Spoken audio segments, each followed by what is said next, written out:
Everybody, my first guest this week on the Phillip Jordan Show. We are previewing the Michigan TCU matchup, and my first guest, a guy I like to go to talk all things Big Ten football. We focus on Michigan here, but Dustin Schutte, you can read his work over at outsider.com. You can also hear him on Eyes on Big Ten and the Indiana Sports Beat. And Dustin, I appreciate the time for you coming on to preview one of the semifinals. Yeah, thanks for having me on, Phillip. It's been a while, but it's always a pleasure to get to talk college football with you. Oh, absolutely, absolutely, absolutely. I'm just glad these games are on a Saturday. I'm glad New Year's Eve landed on a Saturday this year. It just feels regular. Just if college football could get it right and put in a national championship game on a Saturday, that would be the next step. But it's going to be a lot of fun previewing this game with you. Yeah, it's going to be great. I agree with you. I wish that they would move that game to a Saturday, but baby steps, right? We're just getting into that 12-team playoff here in a little bit, so it'll be we can't complain too much. Yeah, I always just look at the NFL with that. They play their championship game on the day of the week they play most of their games. Yeah. It is, but college football was played on a Monday night when some other people may have to go to work the next day. It's kind of a situation. But anyways, you're right. Baby steps. Hopefully we'll get there. We'll get there eventually. The powers that college football will realize that. So before we jump into this game, just want to tell everybody out there, outsider.com, if they hadn't checked it out, why should they? What all kind of content are you putting out over there?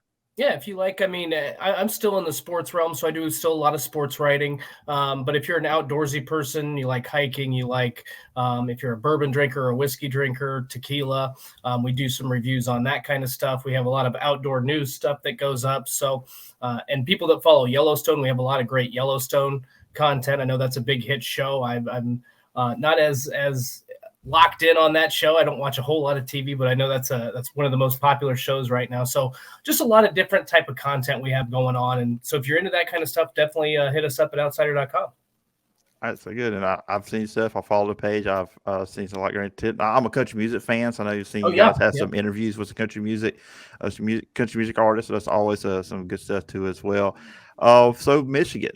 Jumping into this team, Dustin, going into the year, if you told me Michigan would be in the playoff, I wouldn't have been surprised, but I wouldn't have picked them just because, particularly everybody they lost on defensive sides, but particularly Aiden Hutchinson. I said, okay, can they replace that? Can they be that team? And at the end of the year, Ohio State was going to be really geared up to play them again and knock them off. And obviously we saw how that game went. Last game of regular season, Michigan won once again. But coming into this year, where were you at? What were your expectations for this Michigan team? They were right where you had it. My expectation was Michigan was going to be good. They were going to be a challenger in the Big Ten East and potentially for the Big Ten championship. But I thought that they lost too many pieces on the defensive side. When you look at Aiden Hutchinson, David Ajabo, Josh Ross, some of the guys from their secondary, they lost some key contributors from that defense. Not only that, they lost their offensive coordinator, Josh Gaddis, and they lost their defensive coordinator, Mike McDonald, who then went back to the Baltimore Ravens after last season. So I had some big questions about this team. I thought it might take some time for them to kind of gel, get back to where they were. Again, I thought they'd be good, but kind of as you pointed out, I thought with the pieces they lost on defense, some of the question marks about the offense heading into this season, there was that quarterback battle with Cade McNamara and J.J. McCarthy. What was kind of the mindset with that? I thought, and then the full year that Ohio State had to kind of sit and stew over losing to Michigan on the road and getting that game at home in Columbus. I thought that Michigan would be maybe 10-2, maybe 11-1, and just miss out. But they proved me wrong. Their rushing attack has been outstanding. I think they probably have one of the best offensive lines, if not the best offensive line in the country.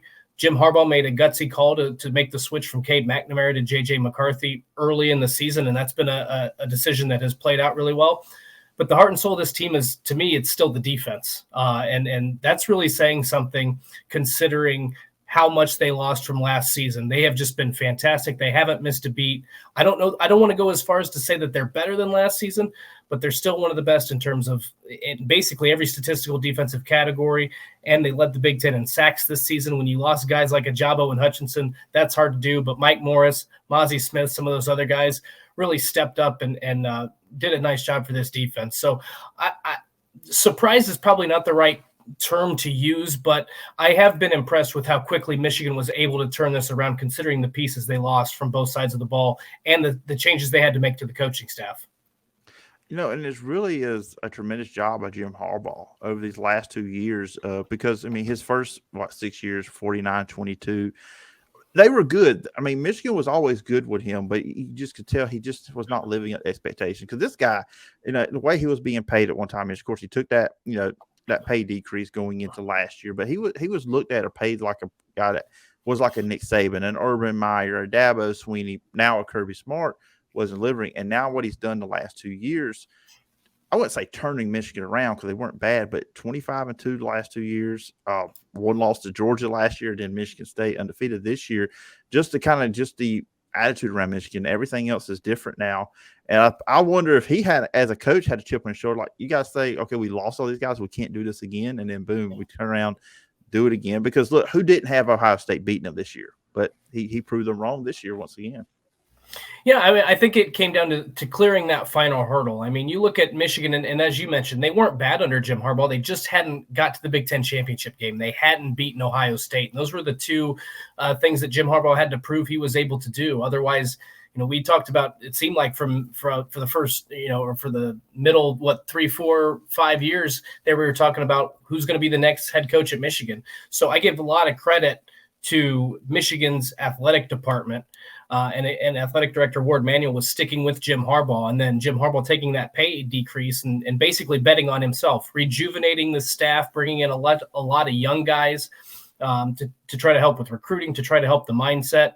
And it worked. It paid off. And I think a lot of people last year, when you go back to Halloween of 2021, after losing to Michigan State, blowing that 16-point lead, I think a lot of people thought, here we go again. This is a good Michigan team, but they're going to fall short of expectations. I think beating Ohio State, finally winning a Big Ten championship game, and then getting to the college football playoff kind of gave this program and those players a taste of what it can be like at Michigan, at a blue blood program.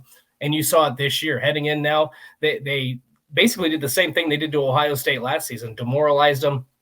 This time on the road, they had a tough game against Purdue in the Big Ten championship game, but they cruised to that. Now I think they want more. They want to get to they're back in the college football playoff, and they're not just happy to be there this year. They want to win. I think there was maybe a level of we're just kind of happy to be back in this realm. We beat Ohio State. We accomplished our goal this season. But now I think the eye is on that college football playoff trophy.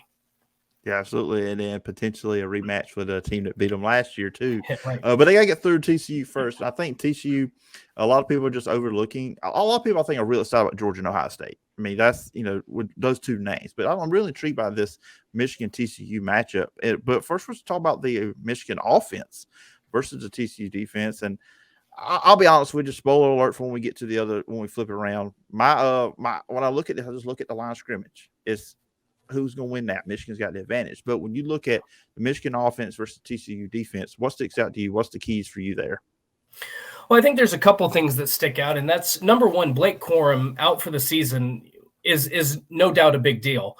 But what's crazy to me is in the final couple games of the season, Michigan really didn't miss a beat without him playing. Donovan Edwards stepped up and has played phenomenal football for Michigan. They were able to run the ball so well against Ohio State. They're able to run the ball really well against Purdue. And I think when you lose a Heisman caliber running back or any player at any position in that regard, I think it's really hard to kind of replicate that production. Michigan has not missed a beat. And don't get me wrong, you'd much rather have Blake Corum on the field dressed in the maize and blue than standing on a sideline wearing sweatpants, and a jacket. But I've just been impressed with this mindset.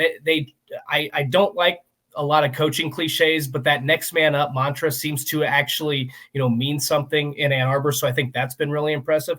The other thing, I was at the Big Ten championship game, Phillip, and what stood out to me, and maybe people noticed this on TV, I certainly didn't. It was different to me seeing it live. But when J.J. McCarthy is flushed out of the pocket and he's forced to move, he is so accurate. He bides his time so well. When he's under pressure, it's almost like he's not under pressure, even when he is under pressure. And the receivers do a really good job of calling audibles on their own in a sense of trying to find ways to get open, to make plays, whether that's down the field, whether that's just catching a 5 to 8 yard pass to keep the drive alive, avoiding sacks, his ability to find open receivers, even when he's under pressure, I think has been a game changer. And this is a quarterback that I don't think statistically has been outstanding this season. I mean, he's got 21 touchdown passes, which in today's football is it seems like some quarterbacks could throw 21 touchdown passes in a span of 2 or 3 games, right? Mm-hmm. But he's only had 3 interceptions, and that's really key. He doesn't get sacked a lot. That's really key. So I think even when you're able to stop Michigan's rushing attack for those brief periods of time, Michigan still has the ability with J.J. McCarthy and some of their talented receivers they've got. They still have the ability to pick you up yardage and to beat you. And that's really not – last year that was a skill I don't think they had with Cade McNamara. Some people will probably argue that. But J.J. McCarthy just adds a different element with his legs to this. And that's what sticks out to me is that Michigan can really beat you in three different ways. If they're going to try to run it down your throat, if that's not working, they can go to J.J. McCarthy through the air. And if he's in trouble that way, he can take off and run or bide his time and find somebody open down the field. So this is a really dynamic offense that I don't think gets enough credit for what it can do through the air, along with how it just plays smash mouth football, basically. Yeah, because watching Michigan last year, when McNamara's in the game, and if it's a certain situation, okay, he's not he might take off run, but he's not that big threat. But then when J.J. McCarthy comes in, the defense said, okay, more than likely he's going to run the ball. But now with J.J. McCarthy being a full-time quarterback and he has developed as a passer as years went on, he had a good game, really good game against Ohio State. Hit some big plays on the field, 3 passing touchdowns. I think it was 263 yards passing, just going top of my head. So now there's that unpredictability with their offense because you don't know what the quarterback's going to do, especially in passing situations. Yeah, and I think what is really key for Michigan's offense too this season is that they don't panic. They don't ever panic. You look at a lot of games this season, and I was doing some math and going back and looking at some of this. They've played a lot of teams in the first half. They've played them very close. Or I should say other teams have played Michigan very close to a point where you're like, is this Michigan team the real deal? But in the second half, they just go full throttle. In their last 8 games of the season, in the second half, they're outscoring teams 186-29. They outscored Penn State 25-3. That includes outscoring Ohio State 28-3, Purdue 29-9. The only team that outscored them was Illinois 14-12. So if you take that away, it's been even more lopsided in favor of Michigan in the second half. So this is a team, I think one of the key things is you can watch this game, look at the offense through the first 30 minutes and be like, boy, I don't know if this Michigan offense is really that good. Well, just wait, because they're like a python. They will constrict you and wear you down. And that's when they hit some of those big plays in the second half. That's when Donovan Edwards can break off a 50-yard run like he did in the Big Ten championship game. That's when J.J. McCarthy can bide his time and find a guy down the field and hit you for a big pass play. So if you're not overly impressed with the Michigan offense in the first half of this game, just wait till the second half starts, because I guarantee you they're going to start clicking at some point. And look, you're playing a TCU defense, and the last 2 big games are in. Iowa State game, I'm not going to read off the rushing they gave because that was a blowout. They handled Iowa State easily. But against Baylor, 232 rushing yards TCU gave up. And against Kansas State and Deuce Vaughn, they gave up 205 rushing yards. Michigan's better than those teams. No offense to Kansas State out there if there is a Kansas State fan watching this, but Michigan's just a better team. They're better offensive line, the best offensive line in college football. So that's kind of two right there. Look at Michigan, like they may just be able to do whatever they want to in this game if they're able to run the ball like other teams have on TCU in the past too. Yeah, I think there's a very real possibility of that. But I just keep going back to, as much as I want to predict a Michigan blowout, because I think on paper and when you look at what you talked about statistically and the level of competition Michigan played versus the level of competition TCU played. And I don't think it's a major difference, but I think it's enough of a difference where you give the nod to Michigan. But I think the thing that gives me a little bit of cause for concern is the fact that so many teams have played Michigan close in those first 30 minutes. So it's going to be interesting to me. I think that TCU is going to come out with basically a month to prepare. They're going to come out with that right formula to try to slow down Michigan's rushing offense. The problem is like I said, they just wear you down so much that by midway through that third quarter, you're just physically exhausted. And I think with a team like TCU that already struggles against the run, or at least has at times this season, I think that's where you're going to see Michigan really, really, flash their dominance on the offensive line and with some of their running backs. So let's flip it over to the other side, the Michigan defense versus the TCU offense. And this really is strength versus strength. I mean, you mentioned it early on in our conversation here. Michigan's strength, as much as, we talked about the offense there, is their defense. The defense leads the way, giving up just 13.4 yards points per game, and then rushing. I mean, you don't run the ball on this Michigan team, only allowing around 85 yards per game. So when you look at the Michigan defense versus the TCU offense, featuring Heisman finalist Max Duggan, heart and soul of that team, he carries them a lot of the times in these close games. What are your thoughts with the Michigan defense versus TCU offense? Yeah, this is really interesting. I think that what the reason I would have confidence in Michigan's defense against this TCU offense is we've seen Michigan's defense shut down some pretty good rushing attacks in the past. I think if you go back and you watch that Penn State game and you watch Penn State throughout the season, they've got two really good running backs, with Nick Singleton. And so I think that they were able to shut him down. So you look at Keandre Miller, he's a really good running back for TCU, but Michigan has seen that before. You look at what they have at the perimeter. They got guys like Quentin Johnson, Tay Barber, the TCU wide receivers. But obviously, you look at a team like Ohio State or Purdue in the final two games of the season. Those teams have some pretty good wide receivers. So Michigan has seen that. I think the key is going to be you want to get pressure on Max Duggan.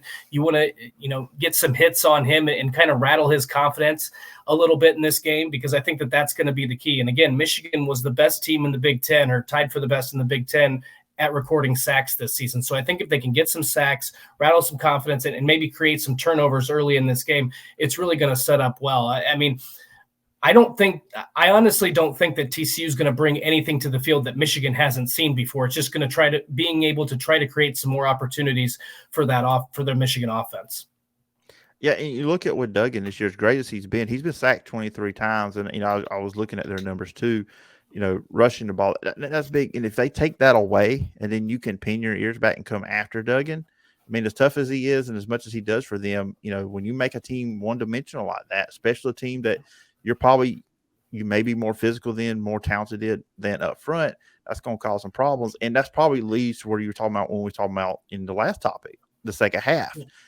Then maybe your quarterback starts pressing, making some mistakes, throwing the ball before he wants to. Then interceptions happen, turnovers happen, and that could lead to the victory as well. I mean, there's a lot of things there, just kind of interesting.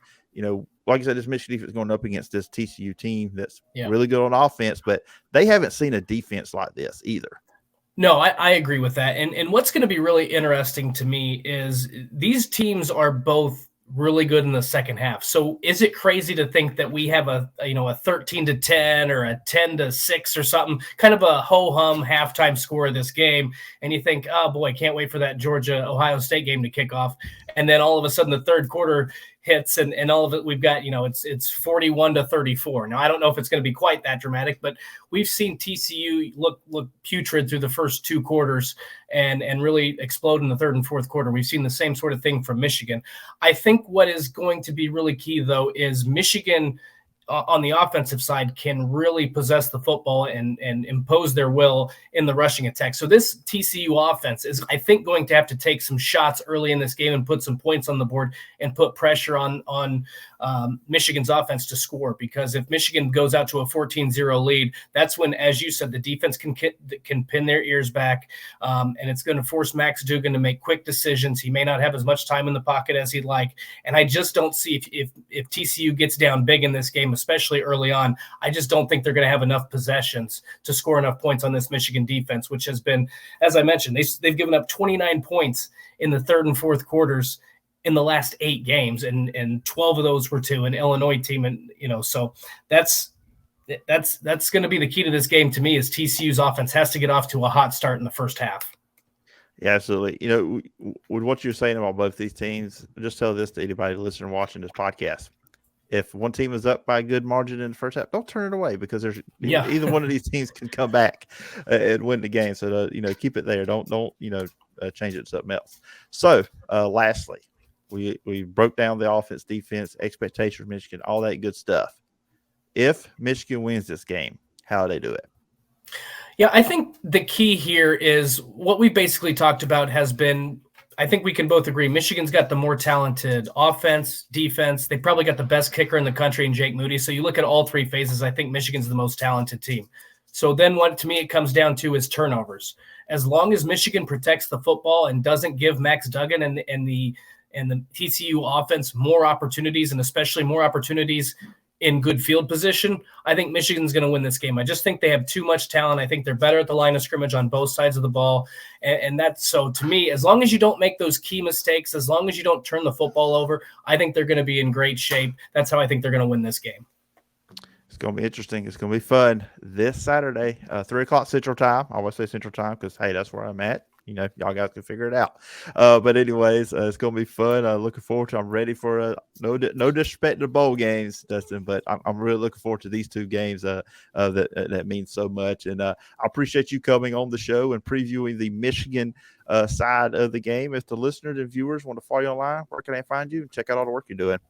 Yeah, like I said, come to outsider.com, check out our work there. You can also find me on the Eyes on Big podcast or Indiana Sports Beat on the radio. And then you can also follow me on Twitter at Schutte Dustin. All right, sounds good, Dustin. Appreciate the time, and I look forward to doing this again sometime down the road. Thanks again, Phillip. It's always a pleasure to join the show. Hold up. Video's not over with yet. Not quite yet. If you enjoyed this video, please subscribe on YouTube, Phillip Jordan Show YouTube channel. Also hit the bell for all the notifications. And if you leave a comment on the video, including this one or many other ones here on the channel, I'll read it on a future edition of the show. You can also check out the show over on Apple Podcasts, Spotify, wherever you get your audio content. Just hit the subscribe button over there or follow whichever one they're asking us to do now.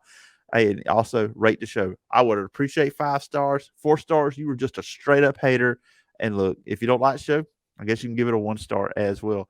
But leave a review. I read those on the show as well. Really would appreciate you guys doing that. Follow me on social media at PJordanSEC. Hey, and also, you can email me, sports.phillipjordan@gmail.com.